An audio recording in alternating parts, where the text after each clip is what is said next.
Welcome, my friends. Today I will share with you a story of love lost and found, a family's journey through hardship to healing. Enjoy the story. 9-year-old Emily Johnson sat on the worn plaid couch in the cramped living room of the tiny house she shared with her mother Sarah, on the outskirts of Williston, North Dakota. Faded yellow curtains blocked the late afternoon sun that threatened to bake the little room. "Mama, how come you never talk about my daddy?" Emily asked, her wide blue eyes studying Sarah intently. Sarah froze, nearly dropping the plate she was drying. Even after all these years, the pain still felt so raw.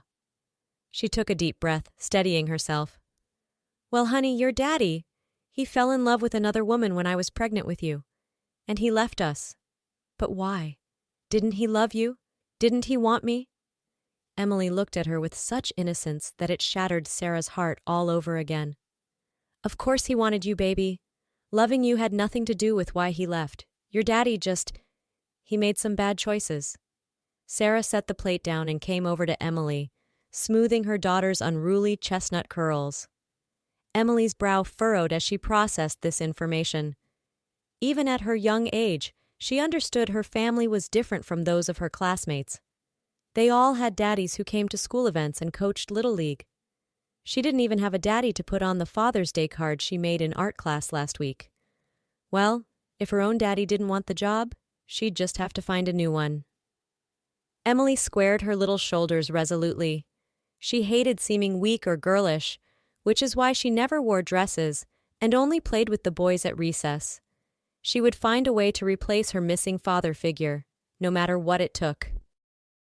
Sarah collapsed into bed later that night, exhausted to her very core.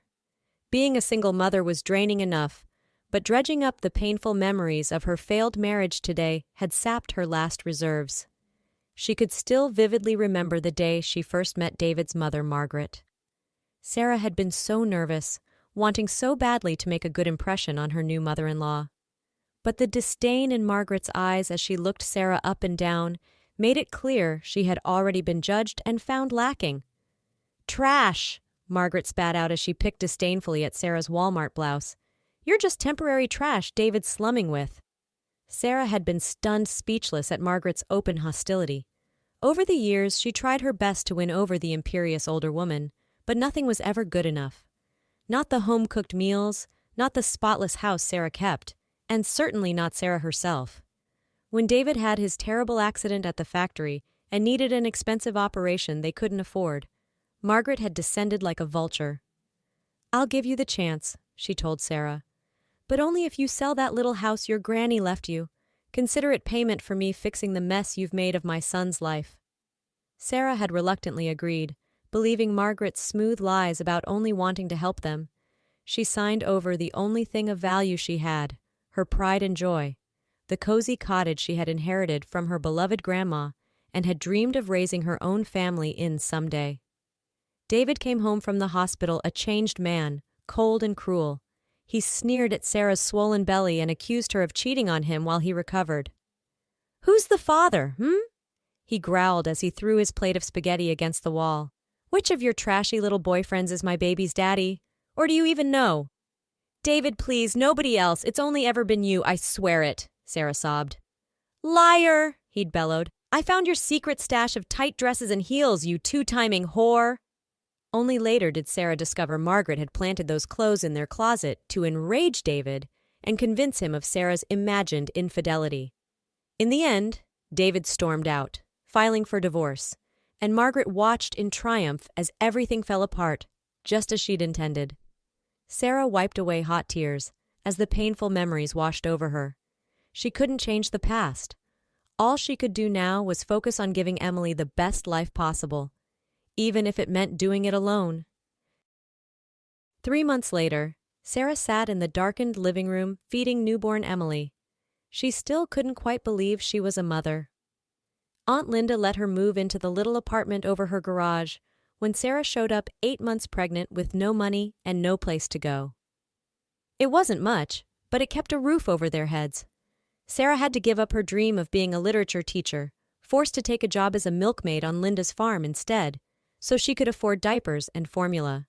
The work was hard, and Linda was a tight-fisted taskmaster, begrudging Sarah every penny, but they had food in their bellies and a safe place to sleep.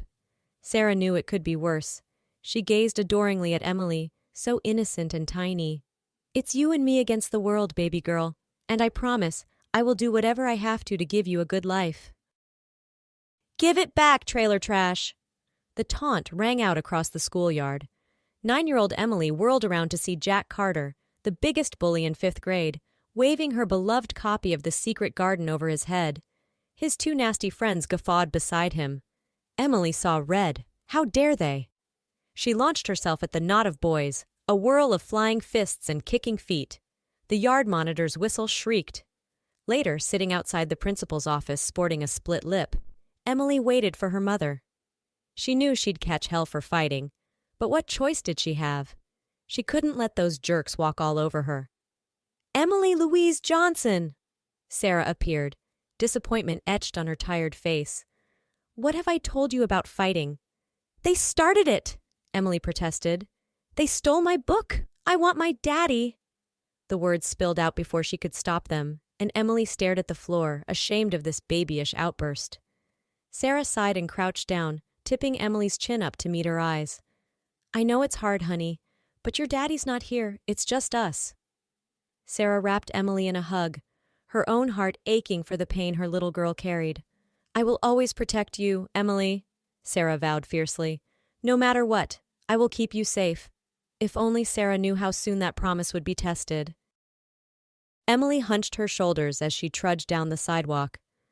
Her shoes pinched her toes, the tattered soles wearing through. The too small dress from the church donation bin rode up her skinny thighs. Suddenly, a hard shove from behind sent her sprawling. Jack and his cronies, the bane of her existence. Well, if it isn't little Emily Johnson," Jack drawled, leering at her. "Where do you think you're going, trailer trash?" "Leave me alone, Jack," Emily spat, scrambling to her feet. "I don't want any trouble." "Too bad, because trouble's what you're gonna get." Jack stepped in closer, cracking his knuckles menacingly. "See, me and the boys are bored, and we figured a little runt like you would be fun to rough up." His friends guffawed sycophantically, tightening the circle around her. Emily's heart raced with fear. She knew all too well what these bullies were capable of. "My big brother Pete taught me a few new fighting moves," Jack informed her with a nasty grin. "I've been looking for a punching bag to practice on." Emily didn't wait for him to make good on his threat.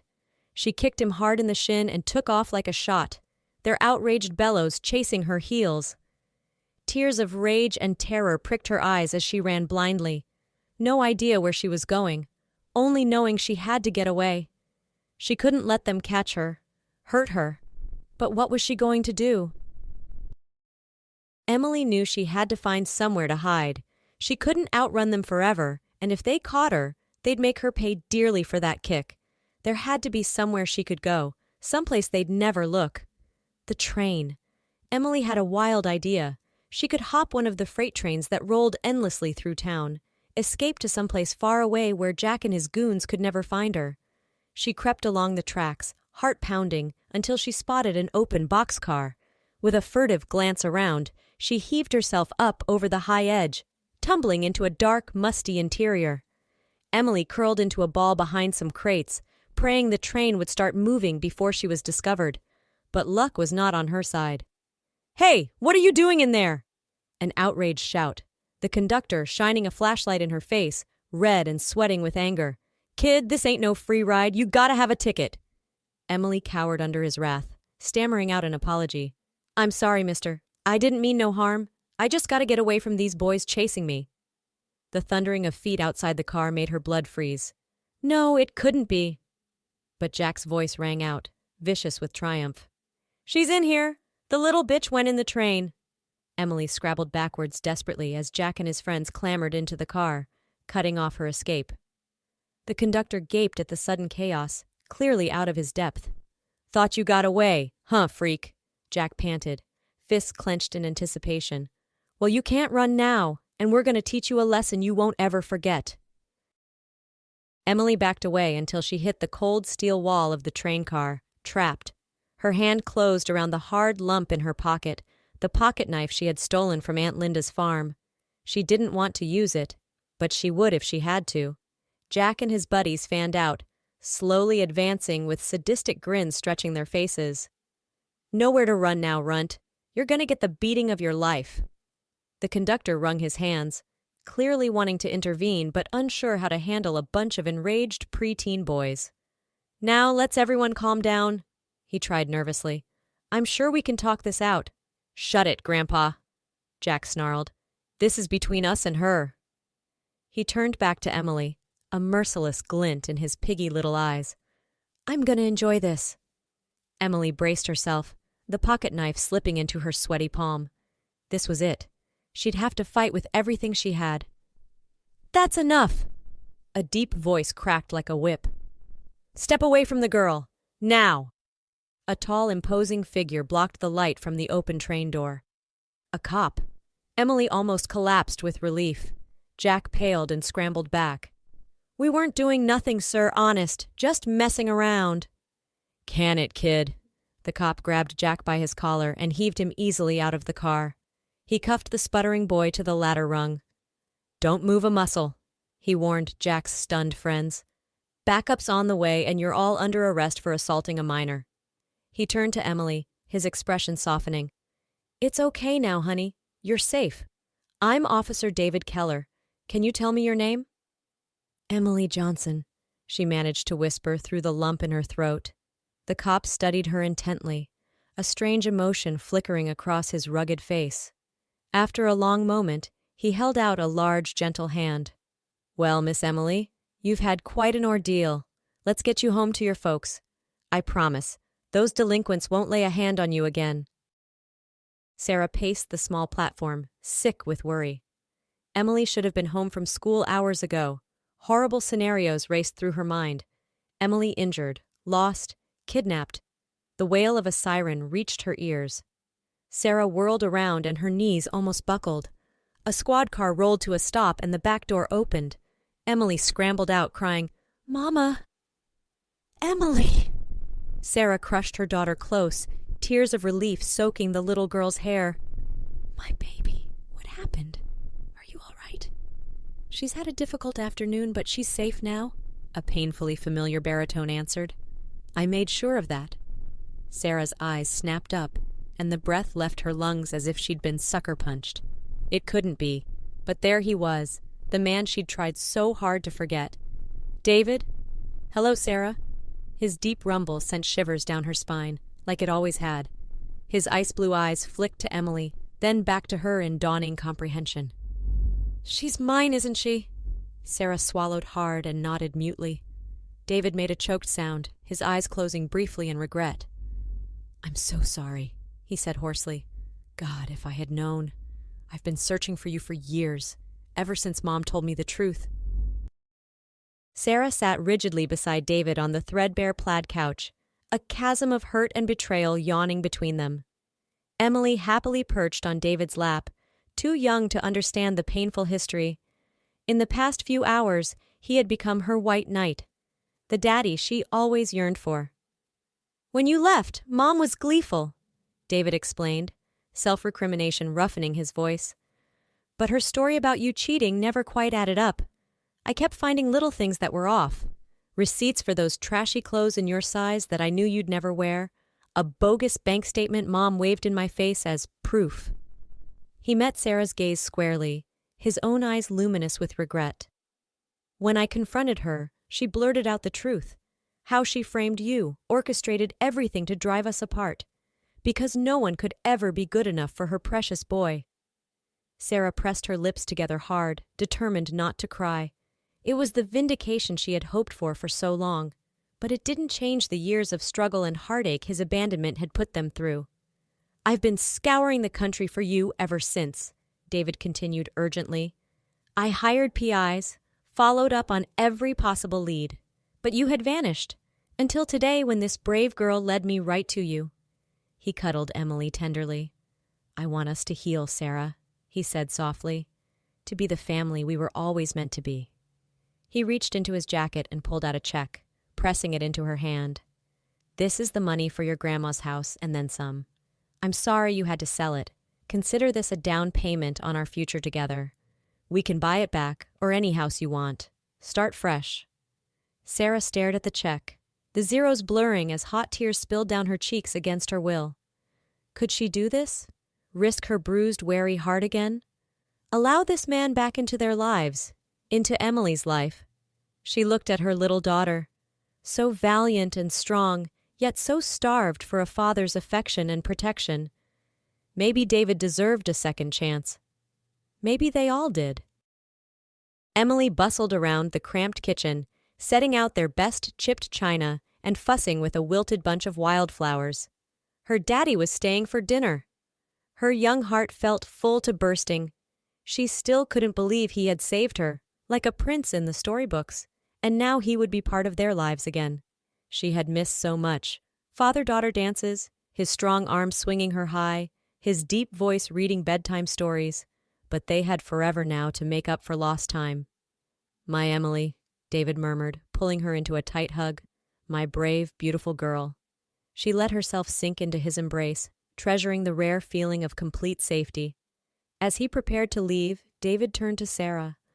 An unspoken question hung in the air between them. "One day at a time," Sarah said quietly. "We have a lot to work through. But I want to try." Hope and tenderness cracked through David's steady composure. He reached for her hand. "I meant what I said, Sarah. You and Emily will never want for anything again. I will spend my life making things right, being the man you both deserve. My family will never face hardship alone, not while I have breath in my body." He held her gaze, letting the vow settle into her bones. With a soft kiss to her knuckles, he slipped out the front door and into the velvet night. Sarah leaned against the doorframe, the evening breeze cooling her flushed cheeks. The future was uncertain and more than a little frightening. A cop's wife was never an easy thing to be, but for the first time in a long time, her heart felt light. She had her little girl. She had her integrity and grit, and maybe, just maybe, she had her husband back too. A family, hers, not perfect or conventional, but real. Together they could weather any storm. As long as they had each other, anything was possible, even second chances, even happily ever after. Golden autumn sunlight dappled the park, the distant shrieks of children's laughter ringing out beneath the canopy of changing leaves. In the middle of the grass, a small family picnicked on a red-checkered blanket, a Norman Rockwell painting come to life. "Higher, Daddy, higher!" Emily squealed from the tire swing David was pushing. Her dark curls flew behind her as she soared up to the blue sky, her little face radiant with unbridled joy. David complied with a grin, putting his back into it. "You've got an adrenaline junkie here, Sarah. Might have to buy her a parachute for her birthday." Sarah smiled, contentment filling up all the hollow places in her soul as she watched her husband and daughter play. The past few months hadn't been easy. There had been hard conversations, painful revelations, old wounds reopened and finally cleansed. But through it all, they had clung to each other. David had been true to his word, moving heaven and earth to keep his family safe and cared for. And slowly, tentatively, Sarah had learned to trust him again, to let herself love him again. "Okay, my intrepid explorer, I need a break." David collapsed dramatically on the blanket, pulling Emily down into his lap and tickling her until she giggled breathlessly. "Daddy, stop!" she gasped between peals of laughter, and he relented, hugging her tight instead. "Never," he smiled into her hair. "I'll never stop loving you, Emmy Bear. Not ever." Sarah met his eyes over their daughter's head, her own shining with unshed tears.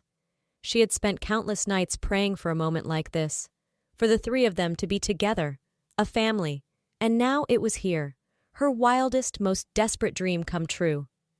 David reached for Sarah's hand, tugging her to nestle against his other side.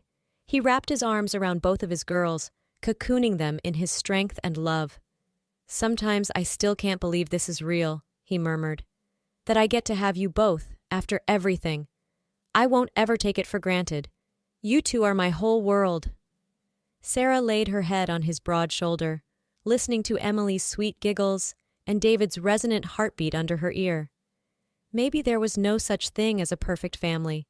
Maybe every couple had their struggles, their broken places, But in that golden moment, Sarah felt certain that every tear, every lonely night, every sacrifice had been worth it, because it had led her here, to her own little piece of paradise, a devoted husband, a delighted child, a family pieced back together with forgiveness and hope and unconditional love.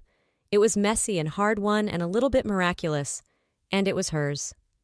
Snuggling deeper into David's side, Sarah thought her heart might just burst with sheer happiness.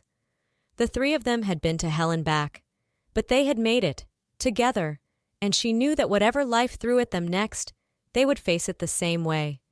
As a team, forever.